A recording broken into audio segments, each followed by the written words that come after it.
Bonjour et bienvenue dans cette nouvelle vidéo d'astuces. Parfois, les palettes de peinture se teintent avec le temps et il semble impossible de faire partir les traces de peinture. Et croyez-moi, ça ne sert à rien de frotter avec du savon pendant très longtemps en espérant que ça finira par partir. Au bout d'un moment, c'est juste la palette qui est vraiment teintée. Et pourtant, il est tout à fait faisable de retrouver la blancheur d'antan de votre palette grâce à un petit objet que vous avez déjà en votre possession, la gomme.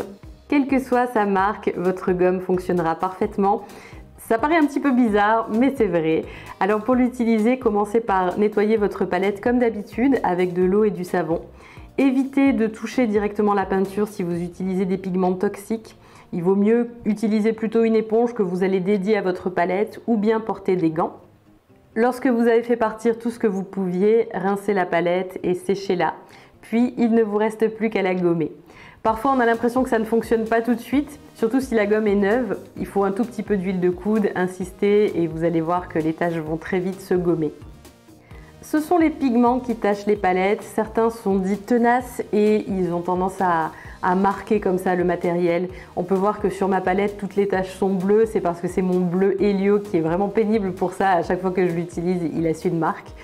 Si vous peignez à la gouache, ce n'est pas très grave si votre palette se teinte au fil du temps. Bon, il y a des artistes que ça ne dérangera absolument pas, d'autres qui préfèrent travailler avec du matériel vraiment propre.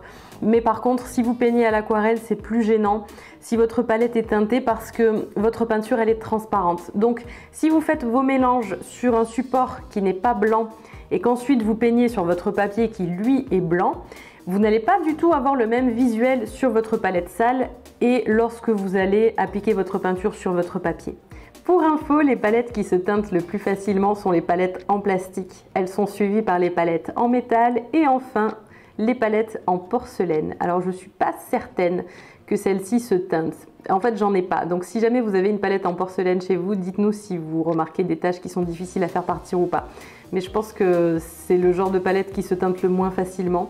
Ce sont de très très bonnes palettes à avoir. Par contre, elles sont fragiles, donc on va plutôt privilégier un usage à l'atelier. On va éviter de transporter sa palette en porcelaine, mais je pense qu'elles sont vraiment très bien pour travailler avec. Notons quand même qu'il n'est pas nécessaire de nettoyer systématiquement sa palette si vous travaillez avec des peintures comme l'aquarelle et la gouache qui se réactivent à l'eau. Si vous avez fait des mélanges que vous êtes susceptible de réutiliser dans un autre tableau, il vaut mieux le conserver pour pouvoir économiser de la peinture. Merci beaucoup d'avoir regardé cette vidéo. Dites-moi dans les commentaires si vous connaissiez déjà l'astuce de la gomme ou pas. Et si vous avez d'autres astuces, que ce soit pour la peinture ou le pastel ou le dessin, n'hésitez pas à les partager avec nous dans les commentaires. Si elles sont inspirantes, je me ferai une joie de les partager dans une prochaine vidéo.